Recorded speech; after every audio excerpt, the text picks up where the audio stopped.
Hey everyone, happy holidays!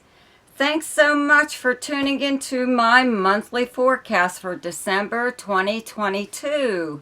I hope you had a really good year up until this point and an exceptional month during this wonderful holiday season. Okay? Don't I sound like something off of TV? Whatever. Anyways, you know what? There's another year right around the corner. So if this year wasn't so hot for you, you can always try again in just like 31 days, more or less. Anyways, I would like to thank all my supporters and subscribers and all of you people who have stuck with me all this time. Some of you have been with me since the very beginning. And I truly appreciate everything that you do, okay, to help my channel grow. I just want to thank you, and hope that you continue to stick with me into the new year, all of next year and beyond, okay? So for everyone, again, happy holidays. Have a wonderful, wonderful month. Now for your forecast. Hi Libra, welcome to December 2022 Astrological Forecast. So it's that time of year again. Yes, okay. Planets are in your third house where you have the sign of Sagittarius. Okay, the sun is here up until the 21st. Mercury's here up until the 6th. And Venus is here up until, let's see, the 9th. Okay, so they've been here since like the end of November or whatever. And your third house, is your like your neighborhood, your neighbors, the places you would go throughout the normal course of your day and the people you might run into. It's also your siblings, your cousins. It's a big communication and travel house. This could be a time of year every year at this time where you do at least you find yourself doing a lot more running around, and a lot of times you feel it's because of the holidays, but even if there wasn't any holidays at this time of year for you, you would still be kind of like running around a lot, just because the third house is, just even short distance travel, but it is a lot of movement, like in your own neighborhood or your immediate area. Could do a little bit of traveling though, day trips to wherever, but a weekend trip or an overnight trip, something like that. This is also a big communication house, a lot of written even, but a lot of phone calls. Maybe you are just sending out cards or, holiday cards or Christmas cards or something like that. Or shipping, packages or something or other. Maybe you even have a business that it like really steps up at this time because of the holidays, where you do an awful lot of shipping or running around, okay, just due to your business. But having like Venus here and Mercury, though, together, well, along with the sun, it does bring about an awful lot of like pleasant conversations. It's even just with like general strangers that you might see when you're out, just running errands or something or other. But it's also nice little, things in the mail, again, like cards or something like that, or little messages from people. But this is also the house of like your siblings, and your cousins, your neighbors, people that you went to school with. This will bring people from your past around again once all these planets, like Mercury moves into Capricorn on the 6th, Venus moves into Capricorn on the 9th, the Sun on the 21st, and there's a new moon in Capricorn on the 23rd. And where you have Capricorn in your chart is your 4th house of your home and your personal life. It's also your past, your childhood, the very foundation of how you were raised, any kind of traditions or whatever that you have. This new moon, there's a new moon in Capricorn on the 23rd, could bring some kind of new beginning to your home. Could even bring like a new start, let's say like with a child. You know, you have Saturn in Aquarius in your 5th house of children. And romance, creativity, speculation, all kinds of fun stuff. This is the house of fun, the 5th house, and having Saturn here really curtails that in some way or other. Or it makes you, as far as even like creativity goes, it makes you stick with something that's very tedious, even if it is creative. Or with a child, you know, maybe disciplining a child, or there's something possibly regarding children or a child that has been very serious, some kind of serious nature to it, okay? So if there has been something like that happening in your life, I believe around that new moon, you know, brings a new beginning. At least you know where you stand now, or everybody can move forward, you know, whatever was holding you up, you know, or anyone, not just you, but your family, whatever was holding you up, it's hopefully taking care of itself, and you're able to like move forward, like I said. There is a full moon though, okay, in Gemini on the 7th. Okay, where you have Gemini in your chart is your 9th house. That's directly across from your 3rd house of Sagittarius.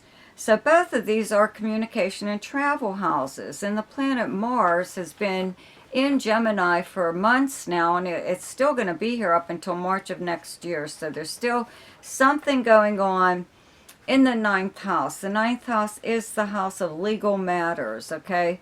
It's also, like I said, communication and travel, usually long distance. Media and publishing, like copywriting, stuff like that. You know, this could be something going on regarding a creative project and who owns the rights to something or other, or someone fighting with you over something creative or some kind of media, or you know, it could be anything, okay? But around that full moon is when things will like come to a head, and it'll be done and over with. You know, that's what full moons are for. I doubt very much if it'll bother you too much. Whomever is on the other end of this is the one that I believe may be, you know, is saying or doing things that are abrasive, or like blowing up in some manner or other. You know, that could say something mean, come out and say something mean to you. Whatever. You know, I think you're probably not really going to pay too much attention to, but somebody could even send you, leave some kind of like rude message, you know, on your voicemail or something, or send you a text, you know, or something or other. And you know, both of these houses are internet houses also, okay? So somebody could even make some kind of smart remark or whatever on social media. So, oh my, what a surprise that will be, huh? It's not like it never happens, right? Right, it happens all the time. So I would not pay too much attention to any of it. So the planet Neptune turns direct on the 3rd. And where you have Neptune in your chart is your 6th house, where you have Pisces. Neptune is in Pisces, and in fact Jupiter is just back here very briefly up until the 20th. Then it will move back into Aries. Okay, on the 20th, into your 7th house. It's been there most of the year. It just moved back very briefly into Pisces, but then it'll be back in your 7th house of relationships, close relationships. So if you're having any kind of, you know, problems there, you know, this Jupiter moves back here and kind of smooths everything over. A lot of times, you know, that doesn't mean that this is going to happen. But a lot of times Jupiter in the 7th house, because 7th house is partnerships, and one of those partnerships is marriage.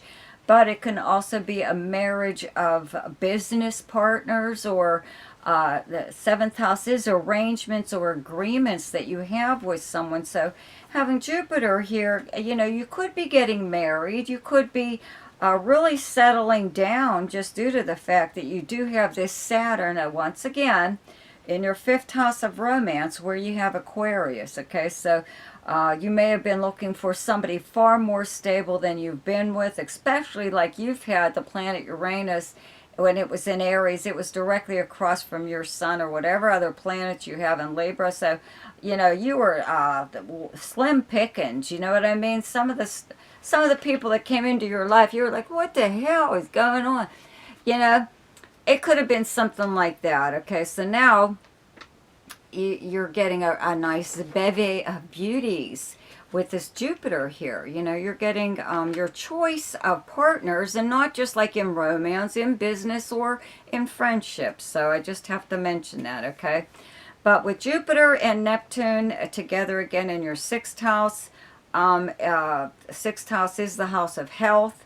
If you were having any kind of problems, I always say with Neptune here, this is a lot of times an allergic reaction to even prescribed medication.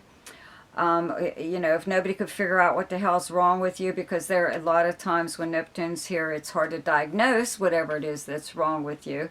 If you have some kind of health problem, and when Jupiter comes along, it could be accidentally taken care of. You know, the solution is accidental, possibly, or even you finally speak to the right person who has experience with whatever, you know, whatever it is that ails you, and they're like, oh, I know what that is, you know, and you're cured, okay? Other than that, this is the house of work, the kind of work that you do in your co-workers and your work schedule, everything, you know. So when Jupiter's here, it usually brings somebody into the workplace. It could be a new boss. It could be a co-worker that makes work a little bit easier in some way or other. It could even be some kind of new policy that your company's offering all of a sudden, okay? So, let me see. That's pretty much it. Mercury does turn retrograde on the 29th, but we're going to cover that for January.